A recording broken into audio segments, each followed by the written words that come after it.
Good evening. We are going to be talking this evening about a fairly uncomfortable topic, but I think it is a necessary topic and one that I have actually been asked to preach, I think, in every congregation I have ever been a part of.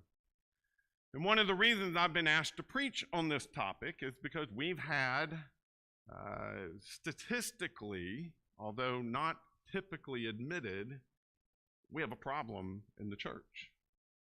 The problem in the church with the issue of pornography. And so this is one of those kind of touchy topics because of the sensitive nature of it and because of the private nature of this type of sin.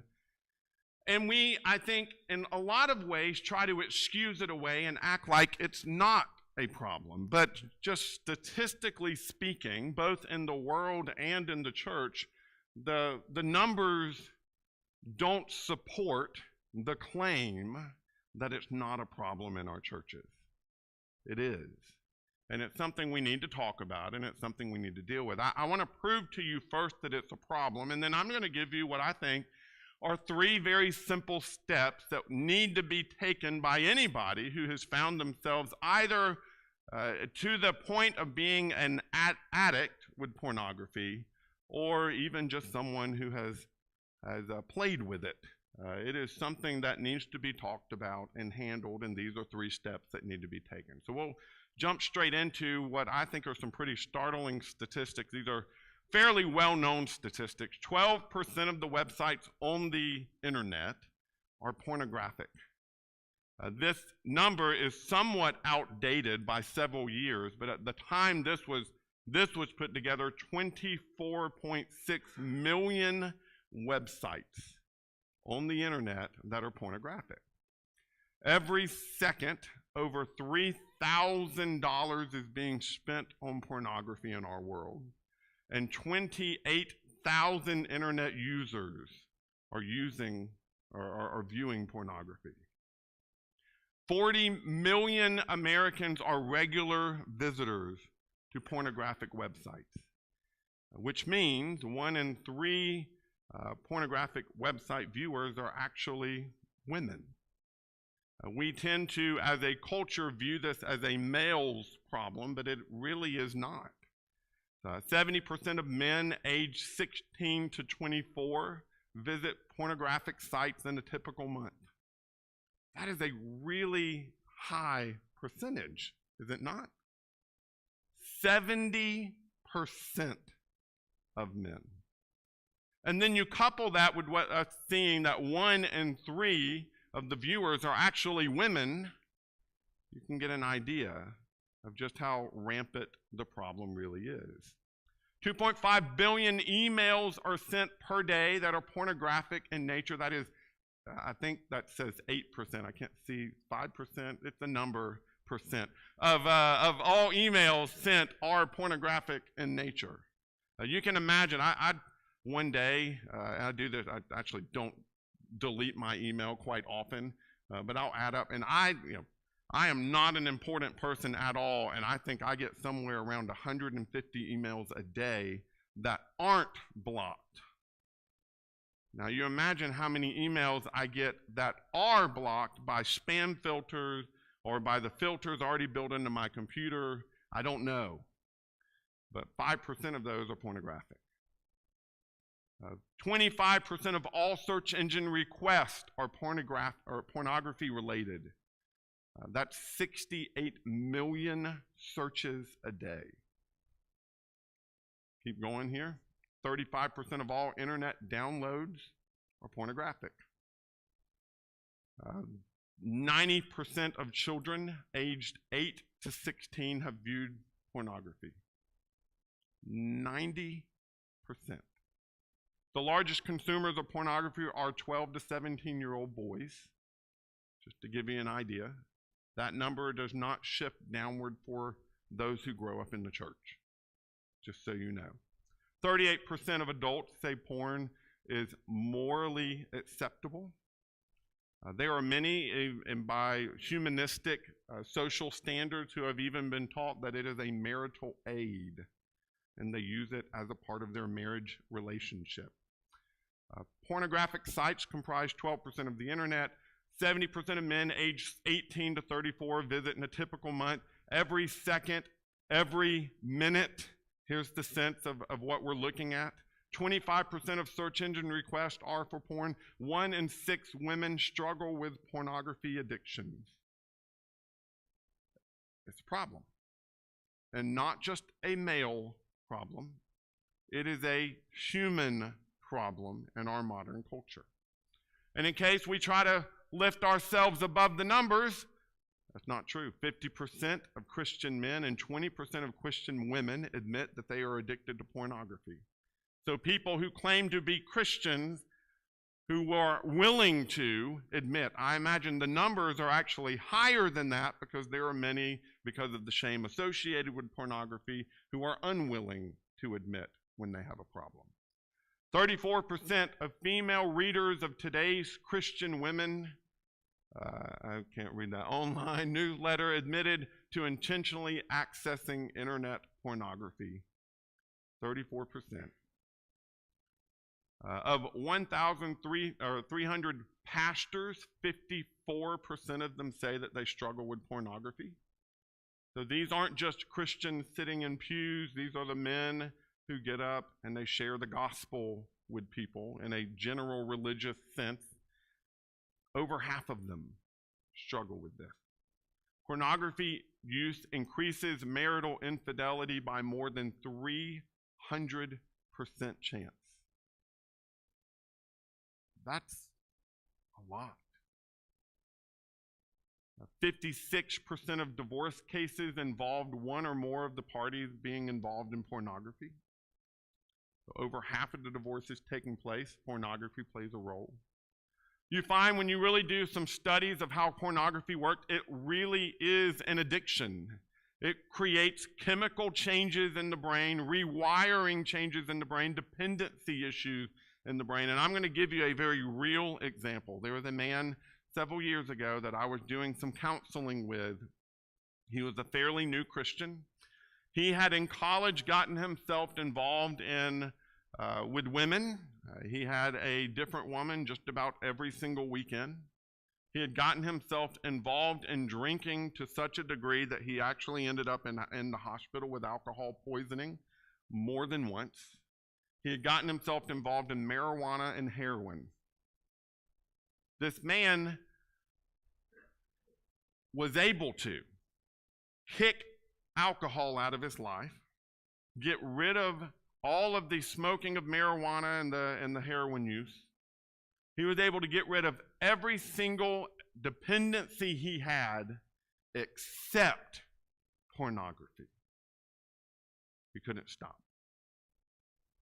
We spent months, multiple times a week getting together, talking about what his habits are, talking about the things he struggled with, talking about the things that led to him looking at pornography, trying to change different aspects of his life to give him a better chance of overcoming pornography. He could not kick the addiction. And people like to talk about whether it is or is not an addiction, but I'll tell you, any man or woman who has struggled with pornographic usage, they will admit it has the exact same effect on their bodies as drugs, if not a greater one. It is truly an addiction, and this is why the pornographic industry works so hard to create accidents. You ever notice that? You can look up the most innocuous phrase whatsoever.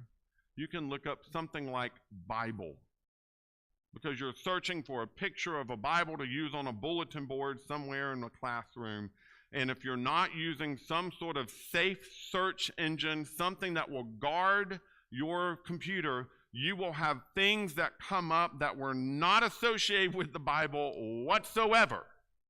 And the reason for that is the pornographic industry understands all they have to do to hook you is put the bait in front of you. It is such a temptation for so many people in our overly sexualized culture that if they see one glimpse of it, now it's what's stuck on their mind and they can't get it off. So you have an uh-oh accident one time, and then another one, and then another one, and now all of a sudden you're kind of okay with having those accidents. And then after that, you might even cleverly look for things that might even possibly bring up some of those accidents. And then eventually, when you're able to get away with that, then you start actually searching for things that you know will bring up such pictures. And those pictures get worse and worse and worse. And the reason that happens that way is because pornography creates chemical changes in your brain that make you seek more. And they rewire your brain to want to see more. And they cause a dependency on your brain where you want to view it more. You feel a need for it. That's how pornography works. And it's why those industries work so hard to put those images in front of your mind in the most unassociated ways. You look at the way that it causes ruin in relationships. I already said 300% increase in infidelity, 56% of divorces cited as a reason. More than 50% of those look for opportunities to engage in illicit relationships. It is unbelievable what this thing that we won't even admit as a problem is doing in our marriages, in our relationships, and in our churches, and it is going untalked about because it's uncomfortable. It's dangerous. It's dangerous for us to leave this wide open minefield and we allow our children to walk through it. It's dangerous to allow people to have absolutely unhindered access to what is one of the most dangerous things that's ever been put into our homes.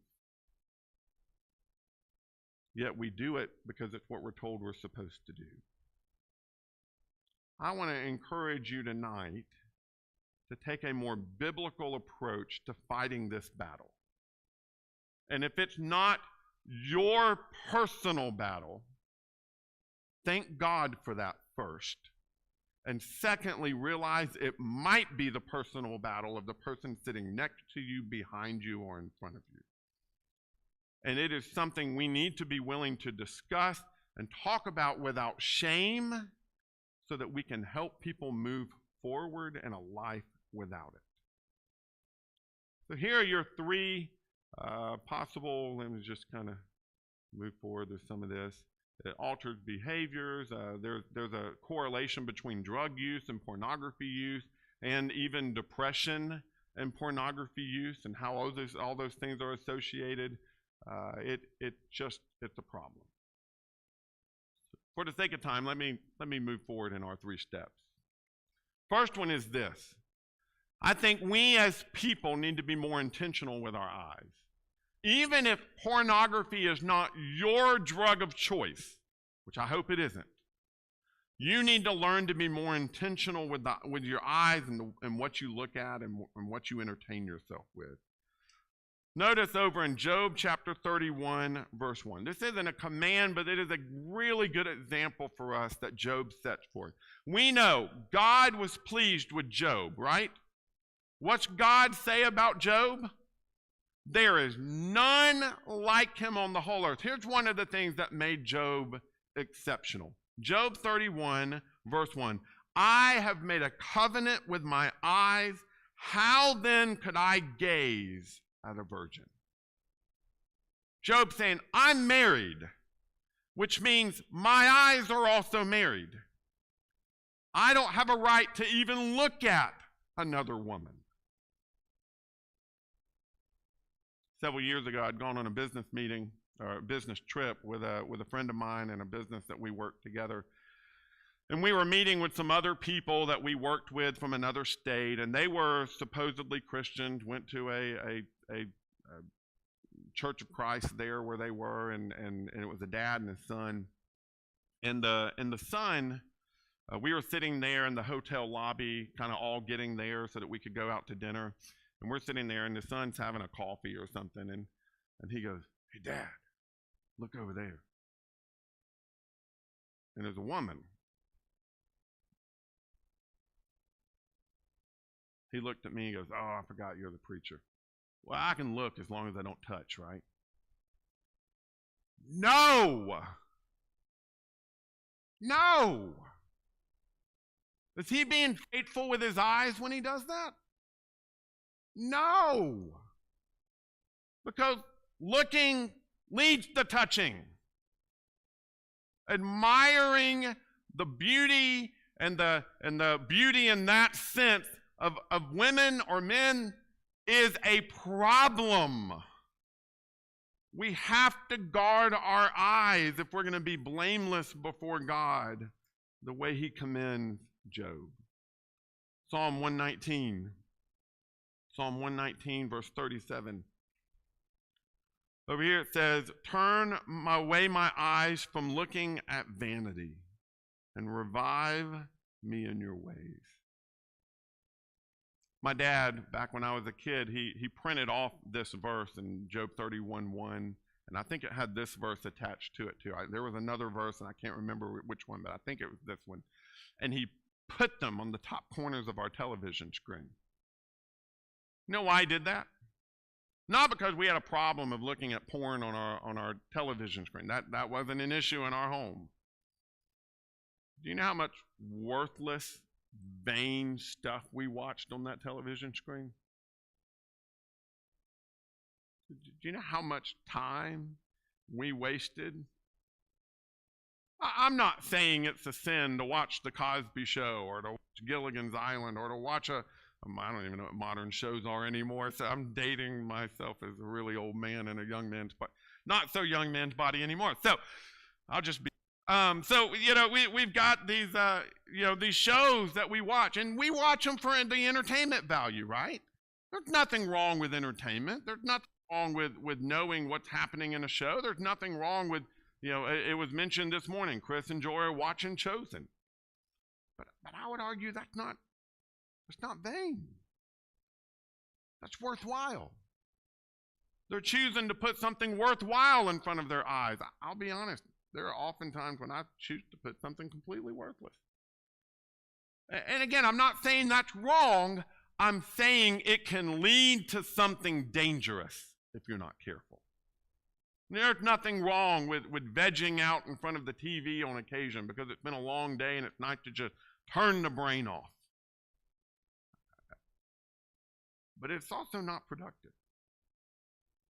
And I think we need to recognize that. Recognize that when we do that. Recognize that when we do that, we open up the door to be seeing things that we probably shouldn't be seeing.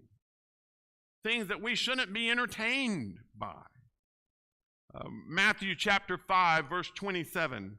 Jesus says, "You've heard that it was said, you shall not commit adultery. But I say to you that everyone who looks at a woman with lust for her has already committed adultery with her in his heart."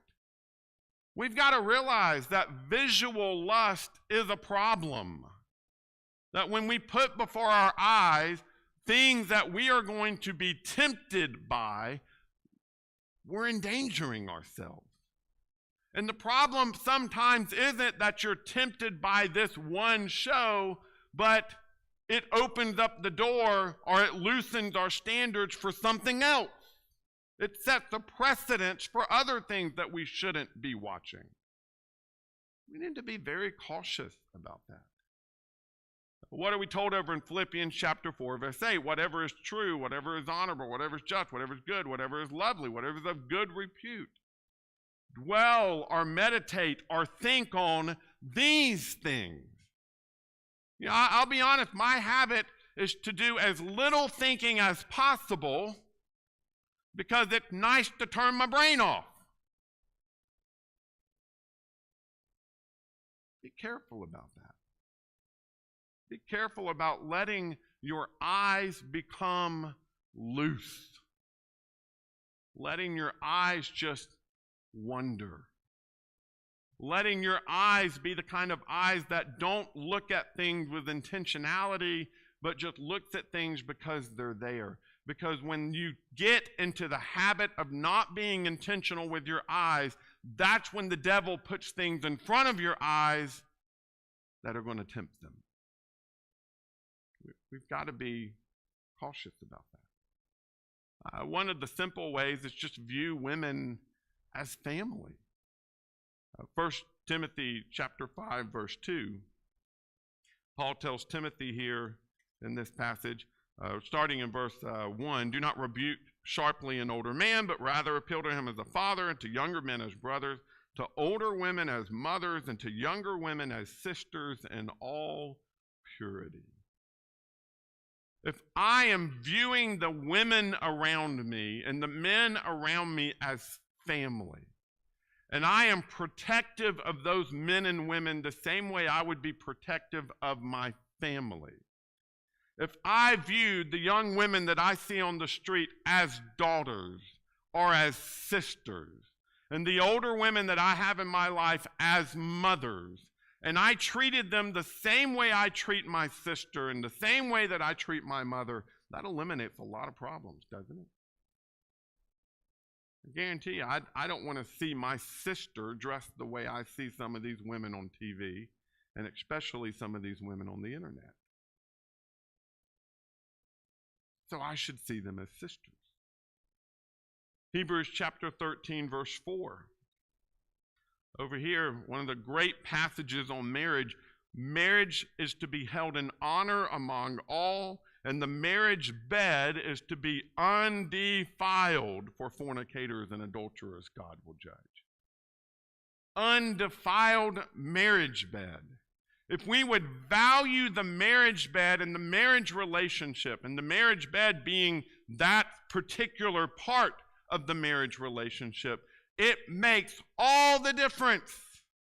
It allows us to understand that God has created a way in which we can enjoy that aspect of life, but that aspect of life is not to be enjoyed in any other way outside of the marriage bed. And if that's the way we view people and the way we view the marriage relationship and the way that we focus on good things and we're intentional in our eyes, that solves a lot of issues right from the beginning. Practically speaking, that means learn to bounce your eyes. That means there are going to be things that get put in front of you. We live in a culture of immodest people, do we not?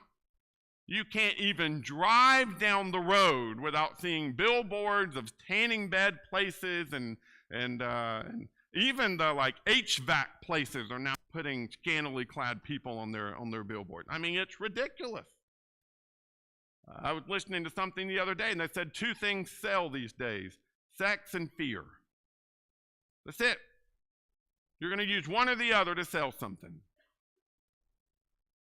It's hard not to see it. So what you have to train yourself to do is to bounce your eyes like a ball hitting the ground and bouncing right back up. When your eyes see something they shouldn't, turn away. Turn away from it. Get it away from you. Make sure that it's not there for you to see again. That's part of what it means to preserve purity and pursue purity.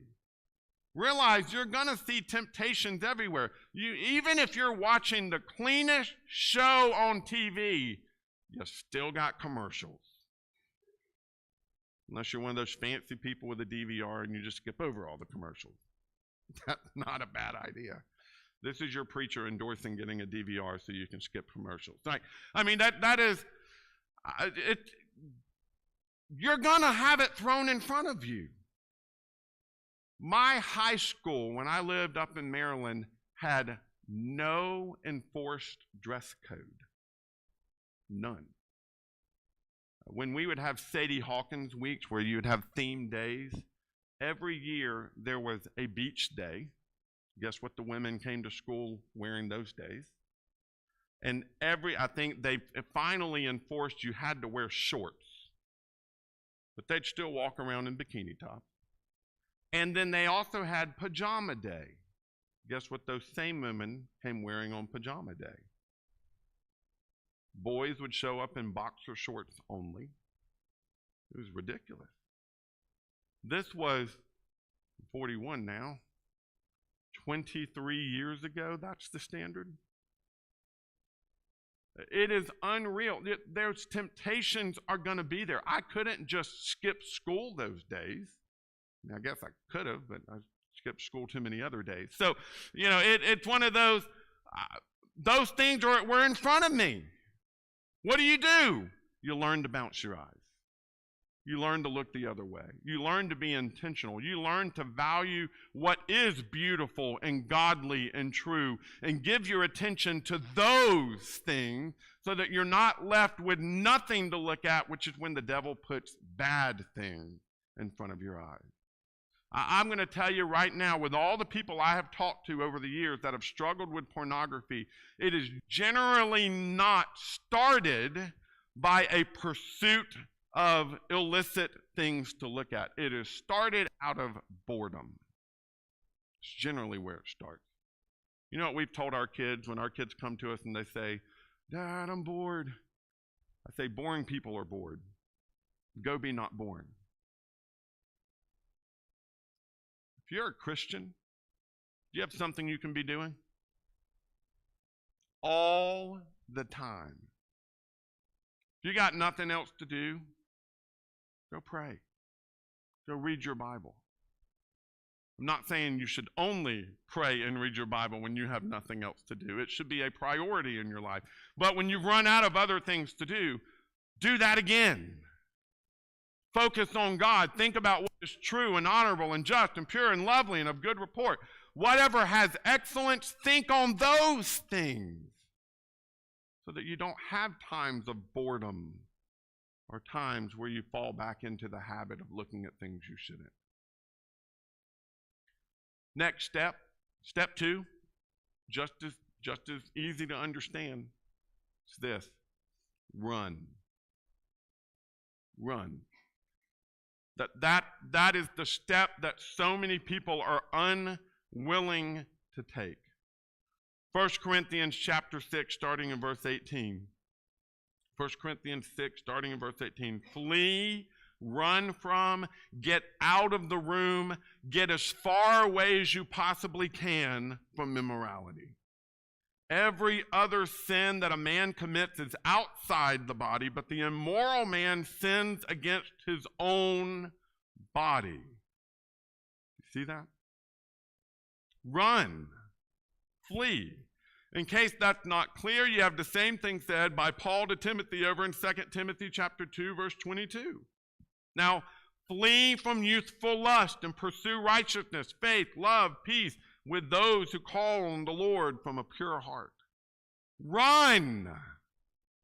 That's what we got to do. I find this whole discussion is wrapped up really firmly and well in James chapter 1. James chapter 1.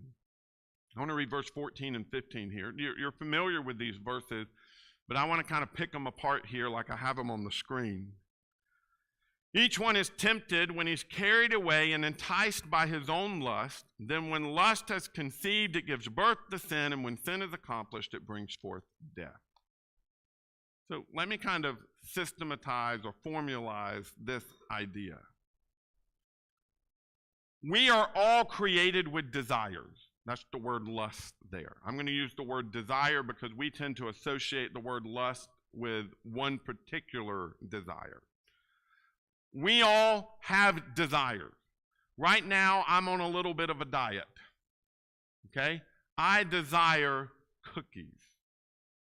This afternoon, we had Marshall and Lisa over. She made a big old platter full of homemade chocolate chip cookies. And this afternoon, everybody had scattered, and I'm the only one standing in the kitchen with a platter of homemade chocolate chip cookies sitting right in front of me. Guess what? I wanted one. And you know what? I had the opportunity to get one. No one would have known. It could have been my little secret decision, right? I could have had that. I could have put it in my mouth, chewed it up, savored it, had 8 more, which is the way I normally would do it. And then I would have been a happy man. I was tempted. I was tempted to eat one of those cookies. That's how temptation works. You have desire coupled with opportunity. See, here's the thing. If I'm on this diet and I'm not eating sugary thing, and we have no sugary thing, while I might want something sugary, am I tempted by anything? No, it's not there. There's no opportunity. Or what if it were a plate of something there that I didn't really care for? I don't really like a bowl of carrots. Right? Stick a bowl of raw carrots out there. I'm not eating one. It's not because the opportunity isn't there, it's because the desire isn't there. That's the way temptation works. You have desire and you have opportunity, and when you bring those two things together, you're tempted. That still doesn't mean you've sinned. It's only when you put action to the temptation that you sin. When it comes to pornography, most all human beings have a desire. And the opportunity is abundantly available to every single one of us. And so the devil just has a playing field of temptations laying out there for us. And it might not be pornography, it might be something else, but we have temptations placed in front of us all the time. So the simple answer is either get rid of the desire or get rid of the opportunity, right? Those are two simple answers. I don't know how to get rid of the desire because that's something we're created with as a good thing. God created us with a desire. So the way that you get rid of the problem is you get rid of the opportunity. You know what that means? For some people, don't have one of these. Just get rid of it. Get one of those old flip things that still has those, what do you call them? Buttons.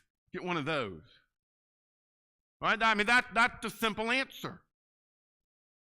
Now, that's not what most people are willing to do. But here's the issue.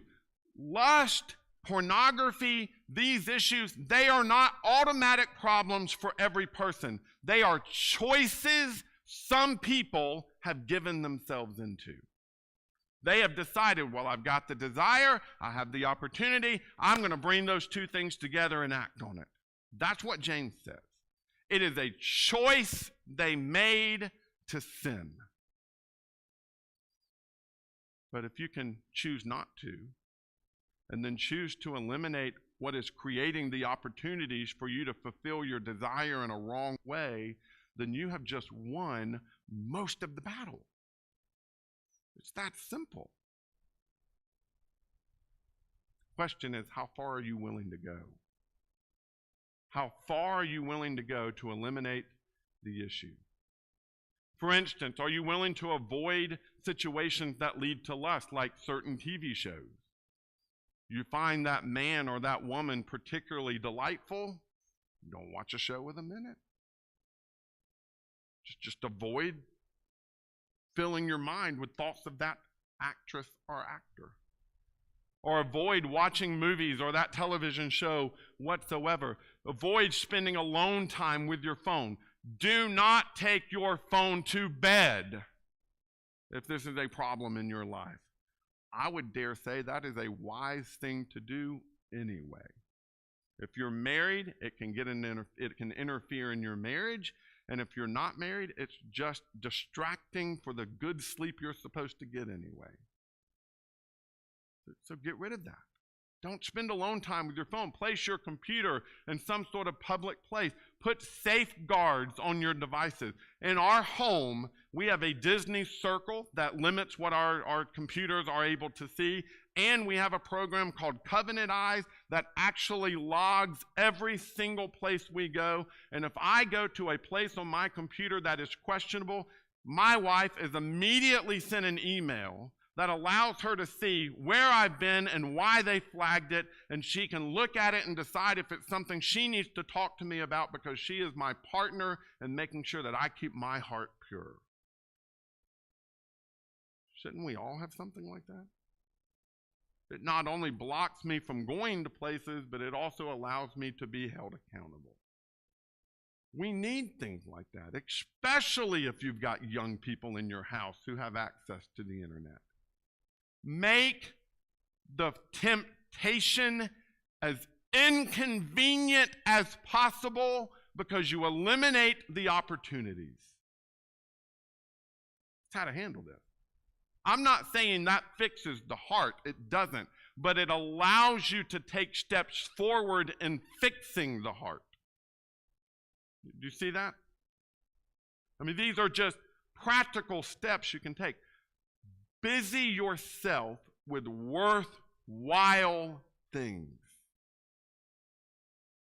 And if you're not growing bored, you will be less tempted. One more step, last step here, is accountability. James chapter 5, verse 16. We've looked at this recently. We'll read it again. Therefore, confess your sins to one another and pray for one another so that you may be healed. The effective prayer of a righteous man can accomplish much. What we need to understand, do you remember those statistics we looked at the beginning of the sermon?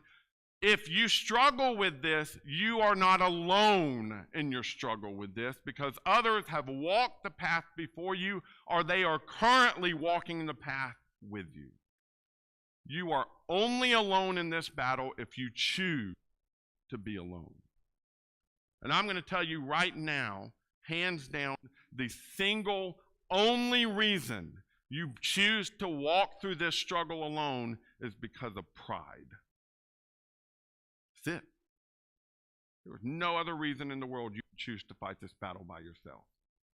It's because you have a reputation you want to uphold. It's because you want to make sure no one thinks bad about you. You want to make sure that everyone still thinks you're this super good Christian, even though you know you're going to go home and fall back into the trap tonight when things are dark and you're staring at a screen. We, brothers and sisters, have to realize we're not alone if we're willing to ask for help. We need prayers. We need guidance. We need support. We need someone who will talk to us and hold us accountable and will check on us and see how we're doing. I tell you, it was so exciting to walk with that one gentleman I mentioned earlier, and he would be able to call and say, "Hey, Adam, it's been 34 days. You got to count. It's like listening to someone talk about how many days they'd been sober. That's how he felt about his pornography addiction. He would count the days. I remember one time we'd been working on this for about 6 months, and all of a sudden his job required him to go to a conference in Las Vegas, of all places. And he was in tears talking to me about how in the world was he going to handle this. He knew the hotel, had the casino, the women dancing on the tables, and all the things that are associated with nighttime life in Las Vegas. He called me from Las Vegas. He says, "Adam," because I told him to. I said, "If you're struggling, call me." He says, "Adam, I haven't had an issue." I said, "How's that?" He goes, "I found out how to get out a back door." And he would inconveniently go out the back door so that he could walk all the way around the building so that he could make sure that he didn't have to see the things that were placed before the eyes of everybody else. He got home from that and he was thrilled because 6 months before he would have been one of the people paying the fees and living that life. You need, if you struggle with this, whether you would consider yourself an addict or not, if you struggle with this, you need to tell someone you trust. You need to tell someone. You need to set up a regular time to report your status with that person, and it needs to be somebody who not only you trust, but you know they will hold you accountable. They will call you and say, "How you doing?" You need to tell somebody. Because I'm going to tell you right now, in my years of talking to people and helping people through this, I have not yet ever known someone to beat this problem alone. Ever. It's that hard. the devil has put us in a culture that knows how to make us fail. And if you want to be above this culture and above that type of failure and above these difficulties and these struggles, then you need to take the extra steps to make that happen. 3 easy steps, right? Be intentional. Eliminate whatever temptation you can, and hold yourself accountable to somebody. Let me give you just 3 quick things. We need to make sure we're not contributing to the problem with the way that we raise our children. First of all, teach modesty. I have heard this is such a byword among young Christians these days. They don't like the idea of modesty. They like to say, oh, well, those guys should just control their eyes and their thoughts, and guys like to blame the girls and all. I'm saying this across the board, no regard to male or female. Teach your children modesty. Modesty of dress, modesty of action, modesty of thought. Teach them modesty. You will go a long way in saving them a lot of grief if they value modesty. Teach high standards for entertainment.